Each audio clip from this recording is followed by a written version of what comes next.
So good morning दोस्तों, welcome to Loose Gravel. There is another vlog. This is a very pending vlog, so I thought of shooting it today. Anyway, lockdown है तो ज़्यादा कुछ है नहीं करने के लिए. So दोस्तों आइए, there are 10 points which I have thought insurance के बारे में which I thought I'll discuss with you. So without delaying, let's go to the points because बहुत सारे points हैं. So discuss करने को शायद थोड़ा लंबा टाइम लगेगा. सो सबसे पहले दोस्तों समझते हैं कि इंश्योरेंस है क्या. सो insurance is basically Indian Motor Vehicle act के अनुसार आप जब भी गाड़ी चलाते हैं तो इंश्योरेंस में दो टाइप के कंपोनेंट्स होते हैं. एक तो होता है थर्ड पार्टी इंश्योरेंस और दूसरा होता है comprehensive insurance. Third party insurance को समझते हैं सबसे पहला point. So third party insurance क्या है? Basically whenever you are driving your vehicle on the road as per Indian Motor Vehicle Act, अगर आपकी गाड़ी से किसी की गाड़ी को या उसकी जान को कोई नुकसान होता है तो उसकी जिम्मेदारी, उसकी भरपाई की जिम्मेदारी आपके जिस गाड़ी ने उसको ठोका है उस गाड़ी के ओनर की होती है. सो अभी फंडा बहुत क्लियर है कि आपको उसका पैसा देना है. अभी गवर्नमेंट ये इंश्योर नहीं कर सकती कि गाड़ी के ओनर के पास इतना पैसा है कि उसके जान और माल का वो भुगतान कर पाए. तो इसके लिए क्या होता है कि थर्ड पार्टी इंश्योरेंस लिया जाता है और गवर्नमेंट इसको मैंडेटरी करती है हर एक गाड़ी के लिए जो रोड पे चलती है. तो इसमें बेसिकली एक ही कंपोनेंट होता है कि आपके थर्ड पार्टी जो आपकी दूसरी व्हीकल्स है जिसको आपने ठोका है उसका क्लेम आप भरते. अभी उसको भरने के लिए आपको पर्सनली आप नहीं भर सकते, उसको कोर्ट ऑफ लॉ में ही भरना पड़ता है. तो उसका एक एफआईआर दर्ज होता है और उस एफआईआर के अगेंस्ट में आप का एक वकील और उनका एक वकील मिलकर के कोर्ट में ये सेटल होता है. That's what is a third party insurance is all about. So आइए दोस्तों समझते हैं कॉम्प्रिहेंसिव इंश्योरेंस क्या है. कॉम्प्रिहेंसिव इंश्योरेंस का मतलब ये है कि आपने थर्ड पार्टी का तो सेटल कर दिया, अभी आप अपना खुद का जो प्रॉब्लम है, खुद का जो डैमेज हुआ है, खुद की जान का, खुद के सामान का, खुद की गाड़ी का, खुद का पैसेंजर्स का, उनका जो डैमेजेस है उसको भरपाई करने के लिए जो आप इंश्योरेंस लेते हैं that is called comprehensive insurance. अब इस कॉम्प्रिहेंसिव इंश्योरेंस में देयर आर मेनी पॉइंट्स जो हमको समझना पड़ेगा. So this is the third point which is basically understanding the terminologies. अभी क्या क्या टर्मिनोलॉजी है? एक तो जीरो डेप है. अभी जीरो डेप का मतलब क्या होता है कि आपके गाड़ी में बहुत सारे प्लास्टिक के ऐसे आइटम्स होते हैं या फिर इलेक्ट्रॉनिक आइटम्स होते हैं, जैसे एबीएस का सेंसर हो गया या फिर आपका कोई भी इलेक्ट्रॉनिक आइटम हो गया या फिर आपका बम्पर हो गया. सो बेसिकली व्हाट दे, अभी एबीएस का सेंसर बहुत महंगा आता है बट है प्लास्टिक का आइटम, सो उसको भी डेप्रिशिएटेड आइटम में वो कैलकुलेट कर लेते हैं very conveniently.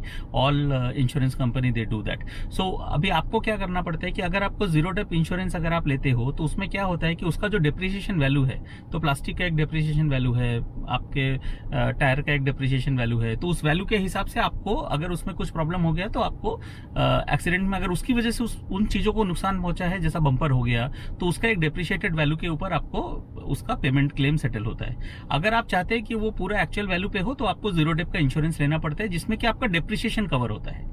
That is what is the zero dep is all about. Then you have got consumables. दोस्तों कंज्यूमेबल्स का मतलब क्या है कि अगर समझिए कि आपकी गाड़ी एक्सीडेंट हुई और उसमें कुछ ऐसे कंज्यूमेबल आइटम्स लगे जैसे कूलेंट हो गया, जैसे आपका इंजन ऑयल हो गया, ये सारी चीजें कंज्यूमेबल्स है जो आपके इंश्योरेंस में कवर नहीं होती हैं, लेकिन अगर आपने इसका भी कवर अलग से लिया है तो इंश्योरेंस कंपनी उसको भी कवर करती है. Similarly engine protect. अभी इंजन प्रोटेक्ट का फंडा क्या है कि जब भी आपकी गाड़ी एक्सीडेंट होती है और उसमें आपकी इंजन को खराब होता है तो without even engine protect cover लिए हुए भी आपका इंजन इज ऑलरेडी कवर्ड. ये बहुत सारे लोगों को समझ में नहीं आता है बट आपका इंजन इज ऑलरेडी प्रोटेक्टेड. अब इंजन प्रोटेक्ट अगर ऑलरेडी प्रोटेक्टेड है तो प्रोटेक्ट करने की जरूरत क्या है? ये प्रोटेक्ट करने की जरूरत तब आती है जिस टाइम पे कि किसी की नेग्लिजेंस की वजह से अगर इंजन में प्रॉब्लम आ जाए.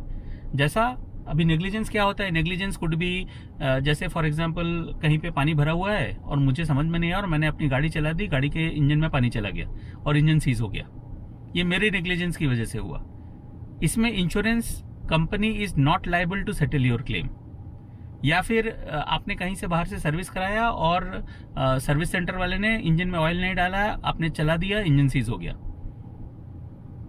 या किसी ने कूलेंट नहीं डाला, विदाउट अ कूलेंट इंजन गर्म होकर के सीज होकर बंद हो गया. सो ये सब सारी नेग्लिजेंस है. तो ये नेग्लिजेंस को कवर करने के लिए आपको इंजन प्रोटेक्ट, गियर प्रोटेक्ट, ये सब सारी चीजें, गियर बॉक्स प्रोटेक्ट, ये सब सारी चीजें आपको लेनी पड़ती हैं. So this is what about the engine protect. Now one more thing is very important, tyre protect. ये थोड़ा सा दोस्तों समझना पड़ेगा. टायर प्रोटेक्ट का फंडा क्या है कि जब भी आपकी गाड़ी में एक्सीडेंट हुआ और एक्सीडेंट होने की वजह से टायर फट गया तो आपको टायर प्रोटेक्ट लिए बिना भी टायर कवर्ड रहता है गाड़ी में. अगर आप आपका एक्सीडेंट के पहले टायर फट गया और उसके बाद एक्सीडेंट हो गया तो आपका टायर कवर्ड नहीं रहता है। थोड़ा सा कंफ्यूजिंग है, but this is what it is. तो होता क्या है इसमें कि फॉर एग्जांपल अब जो बड़ी गाड़ियां होती हैं उसमें अगर समझिए कि अगर आपने समझो पंचर भी हो गया तो टायर चेंज करना पड़ता है। वो तो नेग्लिजेंस की वजह से हुआ नहीं, किसी न किसी एक्सीडेंट की वजह से ही हुआ। बट नॉर्मल गाड़ियों में आपकी गाड़ी में पंचर हुआ तो आप बना सकते हो, लेकिन बहुत सारी गाड़ियों के टायर इतने महंगे आते हैं, 70,000 80,000 का एक टायर आता है, इसमें आपका पंचर हो गया तो आपको फेंकना पड़ता है। तो वहां पे दोस्तों tyre protect is very important, और वहां पे वो ये बेसिकली चीज लेनी चाहिए। इसके अलावा एक और टर्म होता है की लॉस। की लॉस का मतलब ये होता है कि आज की डेट में हर जगह पे ऐसे बेसिकली कीलेस एंट्री रहता है, तो की में जो बटन स्टार्ट गाड़ियां होती है उसमें की अलग से रहता है। और लोग क्या करते हैं कि जनरली ये लूज आइटम है, गाड़ी बिना चालू किए रहता है, पॉकेट से गिर जाता है या खो जाता है या कुछ होता है, and this keys are very costly, 40,000 50,000 1 lakh ऐसा एक की का प्राइस होता है। सो इसको सेपरेटली आपको कवर करना पड़ता है और इसके लिए एक FIR लॉन्च करना पड़ता है, और FIR लॉन्च करके आपको इसमें मिलता है। बिकॉज दिस इज ऑल्सो मतलब नेग्लिजेंस की वजह से खोया है, तो आपको नॉर्मली इंश्योरेंस पे नहीं करता है। अगर आपको इसके बाद भी इसका पेमेंट चाहिए तो आपको सेपरेटली इसको इंश्योर कराना पड़ता है। इसके अलावा दोस्तों और छोटी मोटी चीजें हैं, जैसे return on invoice. Return on invoice is basically जब आपकी गाड़ी फुल लॉस हो जाए या फुल आपकी गाड़ी पूरी चोरी हो जाए, तो आपने जब भी इंश्योरेंस लिया होगा अपनी गाड़ी का तो आपने देखा होगा, जैसे एंडेवर 40 लाख की गाड़ी है तो उसका कुछ 33-34 लाख का फर्स्ट इंश्योरेंस आता है पूरा वैल्यू, और नेक्स्ट ईयर से ये कम होता जाता है। तो अगर आप चाहते हैं कि ये नेक्स्ट ईयर से वैल्यू कम ना हो तो नेक्स्ट 3 ईयर्स तक आप RTI ले सकते हैं, वो रिटर्न ऑन इनवॉइस ले सकते हैं। अगर आपकी गाड़ी टोटल लॉस में चली गई या चोरी हो गई तो और नहीं मिली तो आपको ये पूरा का पूरा पैसा इंश्योरेंस कंपनी आपको दे देती है। That is what is the RTI। इसके अलावा दोस्तों RSA वगैरह है जो 200-500 रुपए का आइटम है, जो आप अपनी गाड़ी में ले सकते हैं, अपने इंश्योरेंस में बेसिकली ले सकते हैं। नाउ दोस्तों चौथा पॉइंट है कि इंश्योरेंस आपके पास वैलिड होते हुए भी आपको कब इंश्योरेंस पे नहीं होगा या फिर आपके क्लेम सेटल कब नहीं होंगे। अगर आपकी गाड़ी में वैलिड PUC नहीं है तो आपका इंश्योरेंस क्लेम नहीं सेटल होने का चांसेस है। कोई भी इंश्योरेंस कंपनी आपको बोल सकती है कि मैं आपका क्लेम सेटल नहीं करूंगा। दूसरा, या तो ड्राइवर की नेग्लिजेंस की वजह से हुआ हो, जैसा मैंने आपको बताया कि पानी था और मैंने चला दिया, इंजन में पानी घुस गया और आपने इंजन प्रोटेक्ट नहीं लिया है, तो आपको उस गाड़ी का क्लेम सेटल नहीं होगा। Okay, that is what is the on the that particular piece. Then you have got कोई इलीगल कंडीशंस में आप गाड़ी चला रहे हैं, जैसे अभी महाराष्ट्र में लॉकडाउन है और आपको प्राइवेट व्हीकल चलाने के लिए मनाही है। तो अगर आपको प्राइवेट व्हीकल चलाने के लिए मनाही है या फिर आप कहीं कश्मीर गए या कहीं पे गए जहां पे कर्फ्यू लगा हुआ है, फिर भी आप अपनी गाड़ी चला रहे हो और आपने एक्सीडेंट कर दिया, तो उस टाइम पे आपका क्लेम सेटल नहीं होगा, बिकॉज आपने इलीगल कंडीशंस पे गाड़ियां चलाई हैं। तो ये सब छोटी छोटी सी बातें हैं दोस्तों, थोड़ा हमको समझ के रखना पड़ेगा। दोस्तों 5वां पॉइंट जो है वो है नो क्लेम बोनस के ऊपर। अब ये पॉइंट बहुत सिंपल है, ज्यादा कुछ डिफिकल्ट नहीं है। नो क्लेम बोनस सिर्फ तब मिलता है जब आपको 365 डेज में, अगर आपकी गाड़ी में इंश्योरेंस शुरू होने से लेकर के 365 डेज तक अगर आपकी गाड़ी में कोई क्लेम नहीं आया है तो आप उस नो क्लेम बोनस को ले सकते हैं। नो क्लेम बोनस ट्रांसफर नहीं होता किसी दूसरे बंदे पे। अगर आपने गाड़ी बेच दी है तो नो क्लेम बोनस आप उस बंदे को नहीं जाता है, नो क्लेम बोनस सिर्फ आपके पास ही रहता है। अगर इसमें 2 पॉइंट है, एक पॉइंट है कि आपने गाड़ी बेची नहीं है, आपके पास गाड़ी है लेकिन इंश्योरेंस एक्सपायर हो गया है। अगर आपने 90 डेज के अंदर इंश्योरेंस को रिन्यू करा लिया तो आपका नो क्लेम बोनस वैलिड रहता है। अगर आपने गाड़ी बेच दी है और आपने गाड़ी नहीं खरीदी है तो आई थिंक 3 इयर्स के लिए आपको एक सर्टिफिकेट आप इंश्योरेंस कंपनी से ले सकते हैं, which is a no claim bonus certificate, जो 3 इयर्स के लिए वैलिड रहता है। उस 3 इयर्स के अंदर अगर आपने दूसरी गाड़ी खरीदी या फिर आपने इंश्योरेंस करवाया दूसरी गाड़ी का, तो उसके अंदर आप वो नो क्लेम बोनस ऐड कर सकते हैं। That is on no claim bonus. अभी एक बहुत इंपॉर्टेंट सवाल है दोस्तों, जो बहुत सारे लोग पूछते हैं कि व्हाट OEM का जो इंश्योरेंस होता है, जो कंपनी, जैसे मैंने फोर्ड से खरीदा तो फोर्ड का इंश्योरेंस और बाहर के जो ब्रोकर्स इंश्योरेंस देते हैं उसमें, सो दोस्तों उन दोनों में कोई फर्क नहीं है। बेसिकली जब गाड़ी का इंश्योरेंस आप लेते हैं तो ये गाड़ी का इंश्योरेंस कंपनी के साथ, बजाज अलायंस, रिलायंस या फिर डिजिट या जो भी कंपनी से आप इंश्योरेंस लेते हैं, तो उनके बीच में ये कॉन्ट्रैक्ट होता है कि ये गाड़ी जाएगी और इस गाड़ी का इंश्योरेंस उनको क्लेम सेटल करना पड़ेगा। होता क्या है कि डीलर के साथ इंश्योरेंस कंपनीज का MOU साइन होता है कि वो कैशलेस देंगे कि नहीं देंगे। जैसे बजाज अलायंस से अगर मैंने इसका इंश्योरेंस लिया है तो बजाज अलायंस का फोर्ड के डीलरशिप के साथ अगर कैशलेस का MOU साइंड है तो हमें कैशलेस का फैसिलिटी मिलेगा। किस ब्रोकर ने वो इंश्योरेंस निकाला, दैट इज अनइम्पोर्टेंट, वो कहीं पे लिखा भी हुआ नहीं है। सो आप कहीं से भी, जहां पे भी आपको सस्ता इंश्योरेंस मिलता है, आप नेगोशिएट कर सकते हैं इंश्योरेंस प्रीमियम, वहां से आप ये इंश्योरेंस आप बेसिकली ले सकते हैं। That is what on the insurance, different type of insurance, OEM preferred insurance versus taking insurance from the local brokers. तो that was the 7th point. 8th point is basically is insurance are valid for the accessories you have fitted in your car. So basically क्या होता है दोस्तों, अगर मैंने समझो नया एक कुछ म्यूजिक सिस्टम डाला विच इज वेरी कॉस्टली, या फिर मैंने कुछ भी गाड़ी में एक्सेसरीज लगाई, सामने बार लगाया, लाइट्स लगाई, या कुछ ऐसी चीजें लगाई जो गाड़ी के साथ नहीं आती हैं, तो क्या वो भी इंश्योरेंस में कवर्ड होती हैं? सो दोस्तों वो इंश्योरेंस में कवर्ड नहीं होती हैं। अगर आपको वो कवर कराना है तो आपको स्पेसिफिकली इंश्योरेंस लेने के टाइम पे उसका इनवॉइस दे करके, उसका वैल्यू मेंशन करके आपको उसको इंश्योरेंस में ऐड कराना पड़ता है, और एक बार आपने ऐड करा दिया तो वो आपकी इंश्योरेंस वैलिड हो जाती है। So that's becomes the accessory वाला point.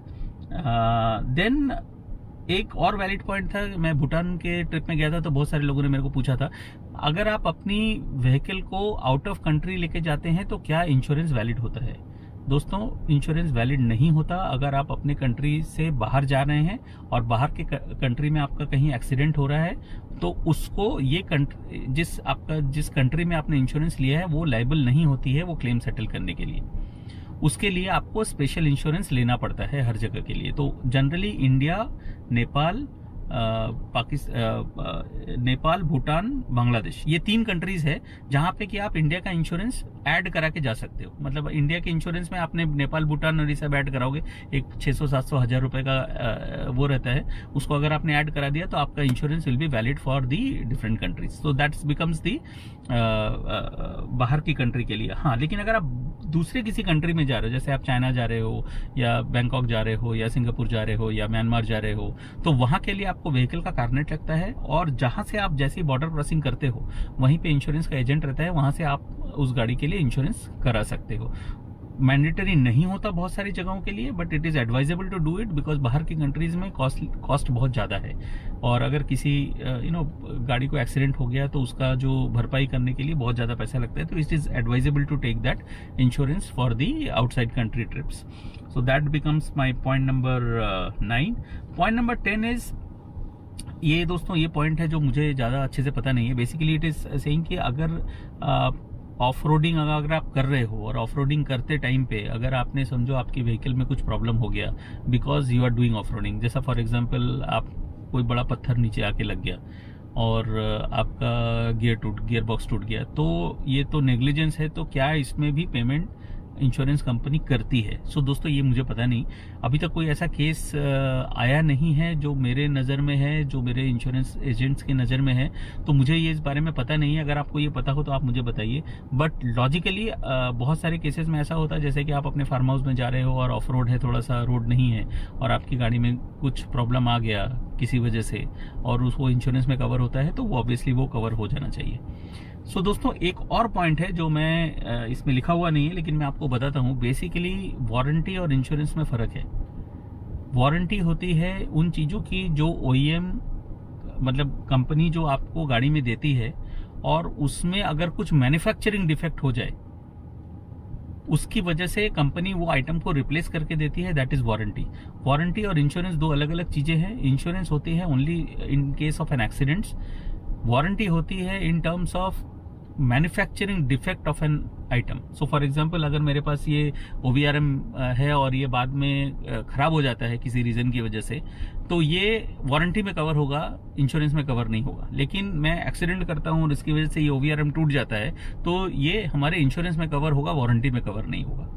So there are warranty is different and insurance is different. Warranty आप कंपनी के साथ आती है, 1 साल 2 साल 3 साल, अलग अलग कार कंपनी अलग अलग कार के लिए अलग अलग वारंटीज देती हैं, और उसके बाद आप वारंटी को एक्सटेंड भी करा सकते हैं। तो that is called extended warranty. So दोस्तों आज के वीडियो में सिर्फ इतना ही, और होप आपको ये वीडियो पसंद आया होगा। बहुत सारे लोगों ने मुझे ये क्वेश्चंस भेजे हुए थे बहुत दिनों से, and I was suppose to answer this, but मेरे को टाइम नहीं हो रहा था। अभी लॉकडाउन है तो मैंने सोचा चलो ये आंसर कर देते हैं। सो दोस्तों आज के ब्लॉग में सिर्फ इतना ही। आइए मिलते हैं नेक्स्ट ब्लॉग में, तब तक के लिए स्टे सेफ, स्टे हेल्दी।